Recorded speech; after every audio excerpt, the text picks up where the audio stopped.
अभी आ रही है आपकी और हमारी दीपावली, पर इसके बाद में ये अमावस्या निकलने के बाद जब कार्तिक की पूर्णिमा आएगी, तो कार्तिक की पूर्णिमा के पहले से जो 5 दिन गिने जाते हैं, कार्तिक की पूर्णिमा के दिन 5वां दिन होना चाहिए। ये 5 दिन जो पचवीगन के गिने जाते हैं, इसको कहते हैं देव दीपावली। तो क्या करना है कि ये 5 जो अशांति आने के केंद्र हैं, जहाँ से हमें अशांति मिल रही है, कभी संसार वालों से, कभी संपत्ति से, कभी संसार से, कभी संबंधों से, कभी स्वास्थ्य से, कभी संतान से, ये 5 जगह से जो अशांति आ रही है, तो 5 दिन जो देव दीपावली के आते हैं उसका स्मरण करें। देव दीपावली के समय पर भगवान देव दीपावली के समय पर इसको साधने का प्रयास करें। देव दीपावली के जो 5 दिन हैं, उन 5 दिन में आप अपना क्रम, शंकर भगवान को जब जल चढ़ाने के लिए शिवालय की ओर जाओ, जाते हो रोज? सब लोग जाते हो? हर हर 5 दिन जो देव दीपावली के होते हैं, उन 5 दिन में शंकर भगवान को जब जल चढ़ाने के लिए जाओ, तो एक नियम ले लो कि 5 दिन में शंकर भगवान को जब जल चढ़ाने के लिए जाऊंगी, तो शिव जी को जल चढ़ाने के लिए लेकर जाऊंगी, उससे पहले मैं आंवले के वृक्ष के नीचे थोड़ा सा जल छोड़कर, बेलपत्री के वृक्ष के नीचे थोड़ा सा जल छोड़कर, पीपल के वृक्ष के नीचे थोड़ा सा जल छोड़कर, उसके बाद अशोक सुंदरी वाली जगह, अशोक सुंदरी की जगह सब जानते हो, अशोक सुंदरी वाली जगह पर जल छोड़कर, फिर गौरा पीठिका, पार्वती जी का हस्तकमल, उस पर जल छोड़कर, फिर भगवान शंकर के ऊपर मैं जल समर्पित करूंगी। जल चढ़ाने का मुख मेरा उत्तर का होगा, अर्थात आप दक्षिण में खड़े होगे, जल चढ़ाओगे तो उत्तर में बहकर जाएगा। 5 दिन अगर आपने ये 5 दिन का नियम धारण कर लिया शंकर को जल चढ़ाने का, तो ये निश्चित है 5 स्थान से जो हमें अशांति मिलती है, मन में पूरे वर्ष शांति बनी रहेगी, कभी क्लेश नहीं। संपत्ति से अशांति मतलब लक्ष्मी नहीं आ रही है, टेंशन बना हुआ है, कोई पैसा खा कर भग गया, कोई कुछ लेकर भग गया, कोई कुछ कर भग गया, उस शांति के लिए भी हमें मूल आंवले का वृक्ष, बेलपत्र का वृक्ष, पीपल का वृक्ष, अशोक सुंदरी का स्थान, माता पार्वती जी की पीठिका अर्थात हस्तकमल, और फिर दक्षिण में खड़े होकर शंकर के शिवलिंग को जल चढ़ाना, उत्तर की ओर जल बहकर जाना, भगवान शंकर से अपने मन की कामना करना। 5 दिन कार्तिक के महीने में पचवीगन में जो हम शंकर को जल चढ़ाते हैं, ये हमें भगवान शंकर की ऐसी कृपा होती है कि हमारे शिव की पंचायत के 5 देव हमारे 5 जगह से आने वाली अशांति को रोक देते हैं और हमें शांति प्रदान करते हैं, सुख प्रदान करते हैं।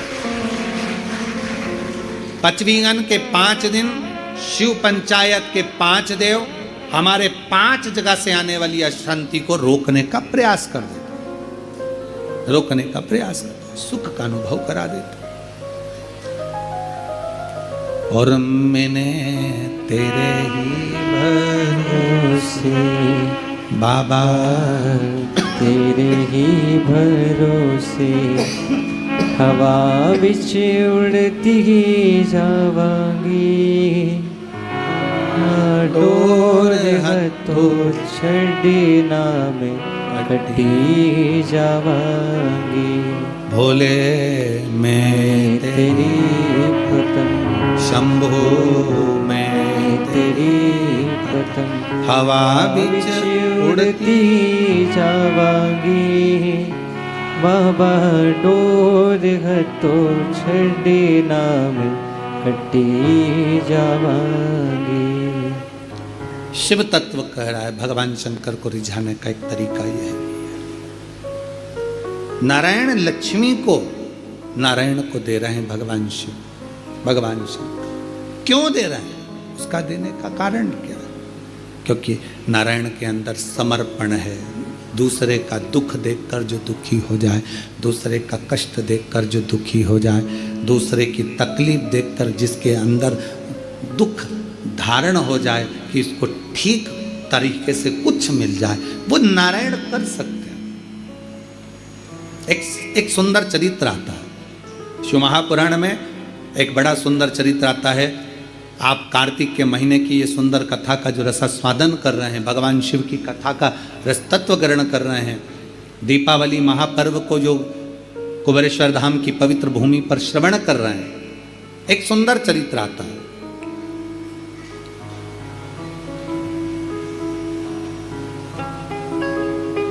कांचीपुरम में एक चक्रवर्ती, कांचीपुरम में एक चक्रवर्ती राजा, चोल राजा रहते थे। बड़ा अच्छा राजा था, सबके प्रति समर्पण का भाव है, सबका सम्मान करना, सबका आदर करना, सबका सत्कार करना, सबको अच्छा देना, सबका अच्छी व्यवस्था करना, सबके प्रति समर्पण का भाव रखते, और होना भी चाहिए। राजा का एक अधिकार है कि अपने क्षेत्र में जिस स्थान का, जिस क्षेत्र का राजा है, उस क्षेत्र में धर्म का प्रचार हो, ये राजा का सबसे बड़ा उद्देश्य होना चाहिए। अपने क्षेत्र में धर्म का ध्वज लहराता रहे, ये राजा का सबसे बड़ा उद्देश्य होना चाहिए। अब शास्त्र कह रहा है, चरित्र कर रहा है, शिव महापुराण का बड़ा सुंदर संवाद कर रहा है, शिव चर्चा कर रही है। एक सुंदर आनंद से कांचीपुर में चोल राजा रहते थे और चक्रवर्ती चोल राजा वहां निवास करते थे, जो आज भी चोल राज्य के नाम से प्रसिद्ध है। राजा जिस नगर में रहता, बड़े आनंद से शिवालयों की पूजन कराना, धर्म का कार्य करना, सत्कर्म करना, भगवत भजन करना, नाम स्मरण करना, नाम उच्चारण करना और संपूर्ण क्षेत्रवासियों के कल्याण की बात कर। चोल राजा का निवास। चोल राजा नारायण भगवान के भी उपासक थे और चोल राजा शिव के भी उपासक थे। ऐसा ही उस एक राज्य में, उस राज्य के अंतर्गत जैसे चोल राजा भगवान नारायण की आराधना करते हैं, जैसे चोल राजा भगवान शिव की आराधना करते हैं, वहीं पर एक ब्राह्मण रहता था जिसका नाम था विष्णुदास, जिसका नाम विष्णुदास था। विष्णुदास जिसका नाम, और वो भी भगवान शिव की आराधना करने वाला, भगवान नारायण की आराधना करने वाला, भगवान की अविरल भक्ति में डूबने वाला, भगवान की अविरल भक्ति में डूबा। और मैंने तेरे ही भरोसे बाबा, तेरे ही भरोसे हवा बीच उड़ती जावांगी बाबा, डोर हर तो छड़ी नामे मैं कटी जावांगी। भोले मैं तेरी पतंग, शंभु मैं तेरी पतंग।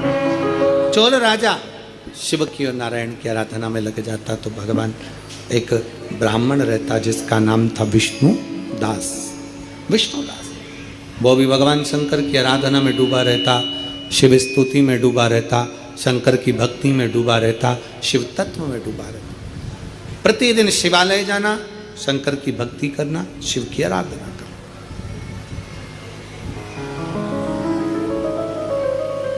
भगवान शंकर की अविरल भक्ति में डूब जाना और दिन प्रति भगवान शिव के नाम का स्मरण करना।